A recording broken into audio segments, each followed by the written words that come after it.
Olá, esse é o programa Sociedade Solidária, um fórum para o diálogo sobre os desafios do Brasil, uma iniciativa da LBV.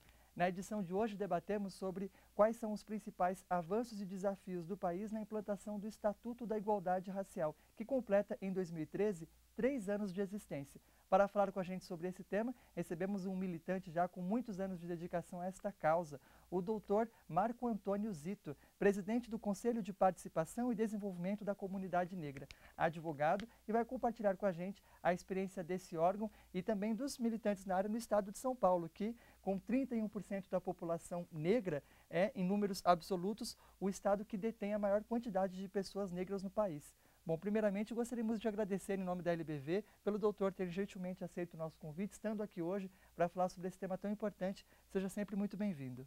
É um prazer estar aqui, Daniel. Retorno a essa casa mais uma vez para tratar de tema tão importante, num programa especial, Sociedade Solidária, que traz o que vivemos hoje, que a solidariedade, na verdade, é a moldura da nossa relação social existente na nossa cidade, no nosso estado, no nosso país. Sem dúvida, precisamos disso, né, para conseguir vencer esses desafios. Solidariedade é a base de tudo. Bom, e para falar sobre esse tema da questão da igualdade racial, um tema que, apesar de termos aí séculos de história do país de dívida com a população negra, ainda hoje é um tema que desperta polêmica quando vai se debater a esse respeito. A avaliação do senhor hoje, no nosso país, qual é o panorama que o senhor traça dessa questão da inclusão racial? Caminhamos, sim. Temos que reconhecer. Hoje o negro já, parte da sociedade, dos negros já estão na classe média, em face dos programas econômicos, sociais. Porém, há muito que se fazer. Há muito que se fazer na medida em que o sucesso, o reconhecimento não atingiu a pirâmide, a base da pirâmide, que tem cor, que é negra e que necessita, de uma certa forma, um olhar afetivo, efetivo, no sentido de sensibilizar, resgatar e dar visibilidade aos direitos da comunidade negra. O senhor tocou num ponto interessante. Os estudos mais recentes, eles indicam que a maioria absoluta dessa chamada nova classe média brasileira, as classes emergentes, classe C e D, ela é negra. Com isso, essa mudança, né, no retrato do nosso país, a gente tendo uma grande quantidade de pessoas que agora fazem parte do mercado econômico do Brasil, a gente já está perto de uma solução que seria considerada ideal. Quais são aí os pontos que vocês consideram importantíssimos ainda a serem trabalhados? Olha, primeira coisa, não estamos perto, porque o fato de termos a ascensão social não quer dizer que somos incluídos socialmente. São situações diversas e para isso nós devemos pontuar os diversos casos de preconceito e racismo que ocorrem diariamente, em especial em estabelecimentos comerciais no geral. Porque na medida em que a sociedade não estava acostumada a ver o negro em determinados espaços comum, algumas questões sociais de preconceito e racismo são exteriorizadas aí onde ocorre o preconceito racial, onde ocorre o racismo. Aliás, a grande briga hoje, além da questão da inclusão social, é afastar do nosso meio social o racismo, que nós estamos caminhando. Chegaremos lá, mas o racismo tem que ser afastado desse nosso meio. Bom, e já que esses episódios, eles infelizmente são frequentes, a população tem conhecimento do Estatuto? A lei tem sido realmente aplicada na punição daqueles que infringem e cometem atos de discriminação?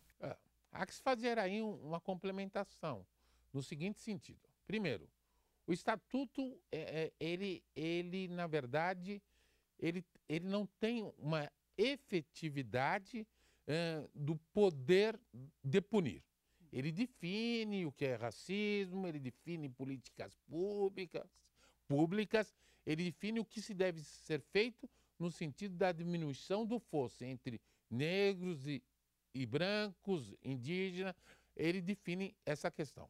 Na verdade, o que deve ser aplicado legalmente para a punição é a Constituição Federal. Primeiro, que prevê o crime de racismo como inafiançável e que não prescreve. Depois, a Lei 7716, que prevê as penas de 1 a 5 anos para racismo, e mais ainda o artigo 140, parágrafo 3º do Código Penal, que prevê o tipo penal definido como a injúria racial.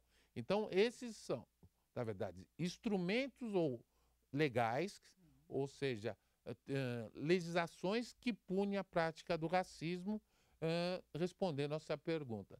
Agora, não basta só isso. A lei que pune, e eu, que sou um apaixonado pelo direito penal, acho que o racismo, na verdade, ele tem que ser banido não através da punição. Ele tem que ser banido também através da educação. E através da educação é que nós vamos visibilizar a importância do povo negro na construção desse país. E para que isso ocorra, há que se aplicar a Lei 10.639. Que lei é essa? É a lei que prevê a aplicação, ou seja, o aprendizado da história da população negra ou do afro desde da sua origem, só como história no aprendizado dentro da escola. E a importância disso, Tanel? A importância disso não é só para os negros, é também para os não negros, que terão uma visão diferenciada da nossa participação na construção desse país. Com certeza, conhecer a história do país de fato. Exatamente. Né? Agora, já que o senhor mencionava essa lei, é um grande desafio torná-la realidade, uma vez que a própria formação, por exemplo, que os educadores hoje em sala de aula, que eles receberam, não teve esse assunto contemplado, né? Quais são os caminhos aí que as autoridades estão enxergando para conseguir fazer com que as escolas possam efetivamente trabalhar esse tema com a qualidade que é esperada? Olha, primeiro através de sensibilização por cursos. Outra questão, monitorar.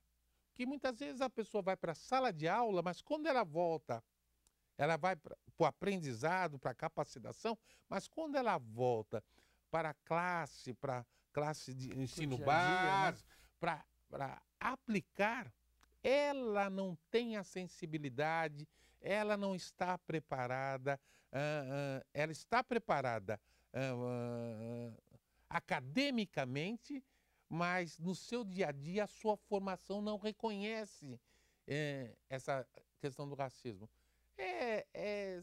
São resquícios do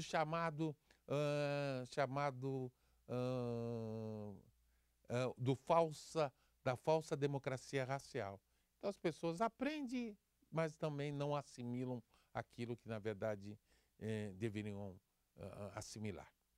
Bom, a gente já continua a falar sobre esse tema. Vamos conhecer principalmente as realidades e também os passos que o Estado de São Paulo tem dado na direção de ter uma realidade de mais inclusão, de mais igualdade racial. Nós conversamos no programa de hoje com o presidente do Conselho de Participação e Desenvolvimento da Comunidade Negra, Dr. Marco Antônio Zito. Vamos agora para o breve intervalo e já voltamos.